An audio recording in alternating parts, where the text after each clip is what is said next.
મોગલ માલા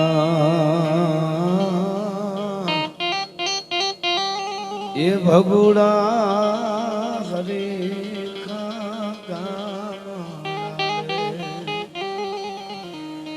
મોગલ માના ધીંગાને ગરવિલા ધામ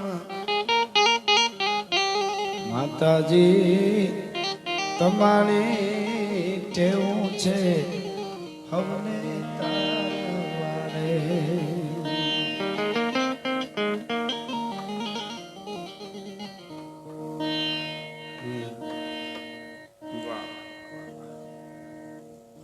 જીવી જઈએ એવું આવે છે તો શરૂઆત હું ત્યાંથી કરું. કવિ પ્રદીપ જ્યારે ચિત્તોડના કિલ્લામાંથી આવ્યો ત્યારે શું કહેતો હતો?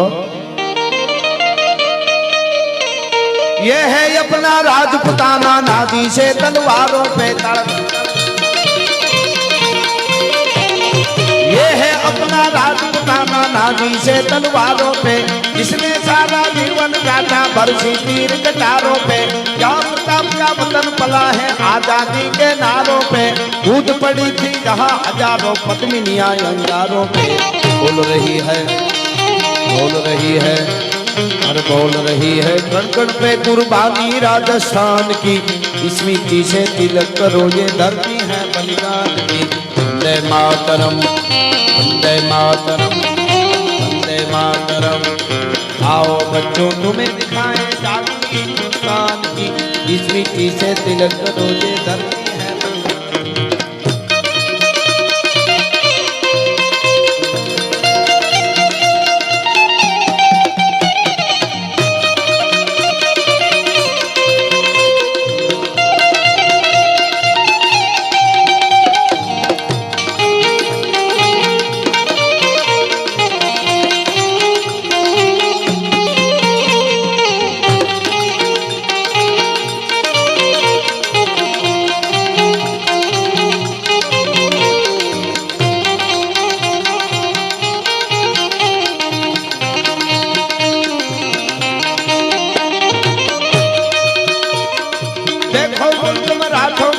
जहाँ शिवाजी ढोला था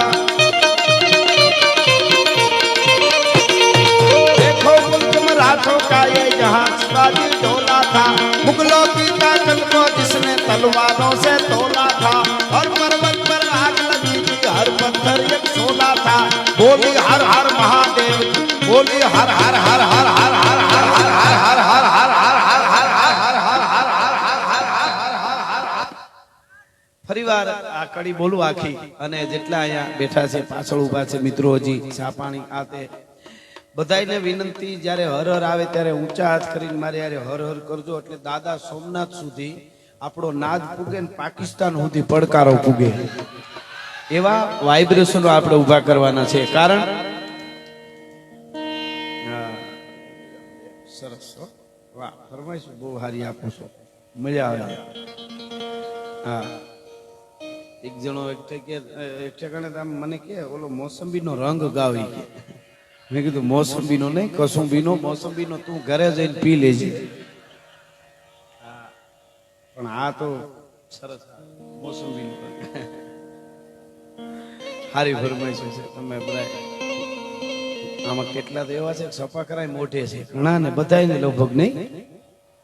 હા પણ હું તમને વાત ઈ કરતો હતો શહીદોને મારે હવે થોડા યાદ કરવા છે. એમની એક બે ત્રણ એવા પ્રસંગો જે આપે ઓછા સાંભળ્યા હોય એવા મારે કહેવા છે સાહેબ. પણ આ ગીત એક એવું છે મને બહુ ગમે છે. એટલે શિવાજી મહારાજનું આ देखो देखो मुल्क मराठों का है यहाँ शिवाजी डोला था मुगलों की ताकत को जिसने तलवारों से तोला था. શિવાજી મહારાજને ખાલી મારતા જ આવડતું હતું એટલે આપણે નથી યાદ કરતા. સુરવીર છે લડી શકે બરાબર છે પણ સાહેબ એનામાં ખાનદાની અને એનામાં અમીરાત ખમીરાત એનું ચારિત્ર્ય એટલું ઉજળું હતું. એની વાત વચ્ચે યાદ આવી એટલે કહું તમને. સુરતને જ્યારે શિવાજી મહારાજે લૂંટ્યું સુરતના બાદશાહને જ્યારે લૂંટ્યો ત્યારે ત્યાં રોકાણા લૂંટ્યા પછી અને પહાડોમાં અને શિવાજી મહારાજનો જન્મદિવસ આવ્યો અને એના માણસો શિવાજી મહારાજના હતા એ 18-20 વર્ષની